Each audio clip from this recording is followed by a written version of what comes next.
Good evening বন্ধুরা, ব্লগে সবাইকে অনেক অনেক অনেক স্বাগত। আজকে প্রতিদিন ঠান্ডা পড়ছে, আজকে ঠান্ডা আছে সেরকমভাবে দুপুরবেলা সেরকম কিছু রান্নাবান্না হয়নি বলতে মাছের মাথা দিয়ে ডাল ঢাল হয়েছিল, কিন্তু মনে হলো রাত্রে একটুখানি কষা কষা করে ডিম রান্না করি। সেজন্য আমি সব রেডি করে নিলাম। এই যে আলুও দিব, একটু ফুলকপি, 4 টুকরা ফুলকপি, এই যে ডিম টিম সব সেদ্ধ করে করে নিয়েছি। আর এখানে মশলা করে নিয়েছি, পেঁয়াজ বাটা, আদা বাটা, লঙ্কা বাটা, আর একটুখানি হলুদ, লবণ, একটু লঙ্কা গুঁড়ো। এই 4টা ডিম রান্না করবো রাতের জন্য। শুধু তোমাদের সাথে শেয়ার করি ফুলকপি দিয়ে ডিমের ঝোল কীরকম হয়।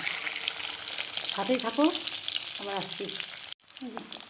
ডিমটা মোটামুটি আমার ভাজা হয়ে গেছে, ডিমটা নামিয়ে ফেলি, তারপর কী করছি না করছি দেখাচ্ছি তোমাদের। তেলের উপর এখন সাদা জিরা, তেজপাতা আর একটু সাদা জিরা দিয়ে দিব, সোমবারে দিয়ে দিলাম।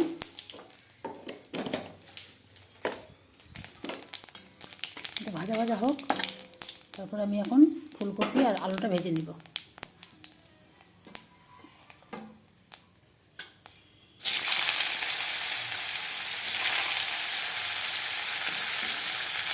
ফুলকপিটা একটু লাল লাল করে ভেজে নিই।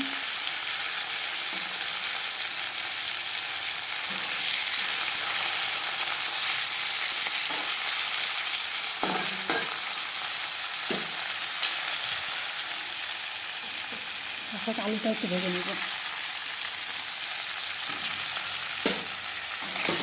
ঠান্ডার মধ্যে এরকম কষা কষা জিনিস খেলে কার কার পছন্দ, লাল লাল করেই করবো জিনিসটা। কপি আলুটা ভেজে তুলে রাখলাম, এখন আমি তেলের উপরে মশলাটা দিয়ে দিব। এই যে মশলাটা তো রেডি করা আছে, মশলাটা দিয়ে দেবো। এটা এখন সুন্দর করে ভাজা ভাজা করবো, কষা কষা টাইপ লাগবে জিনিসটা। লবণ হলুদ সবই দেওয়া আছে, এখন এটাকে মশলাটাকে ভালো করে ভাজা ভাজা করবো। এখানে এরকম করে নাড়াচাড়া করতে করতে আমার ফুলকপি আলুটা ভেঙে যেতে জন্য আমি তুলে রাখলাম। তাহলে একবারেও করা যেত, অসুবিধা নেই।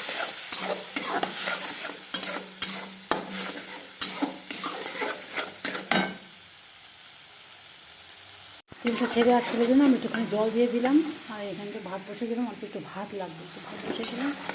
আর এখন আমি আলু আর ফুলকপিটা এখানে আবার দিয়ে দিই, এখানে মশলার সাথে ভালো করে কষা কষা হবে, তারপর আমি জল দেবো।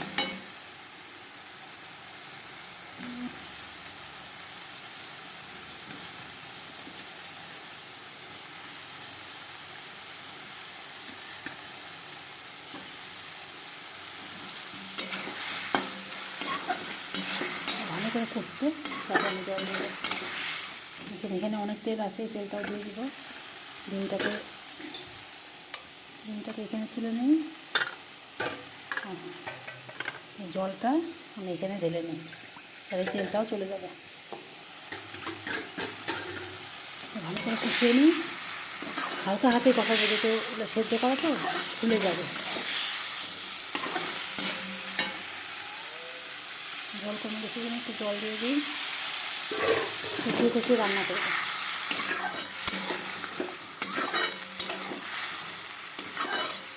ফুলকপি আলু দিয়ে কার কার ডিমের ঝোল শীতের রাতে কার কার পছন্দ।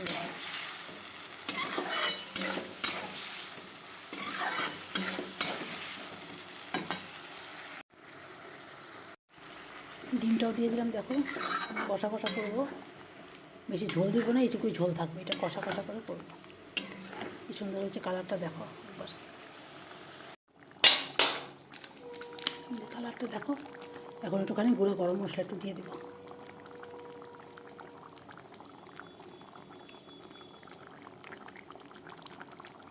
ব্যাস, শীতের কষা কষা ডিমের ঝোল, ডিমের কারি আর কি।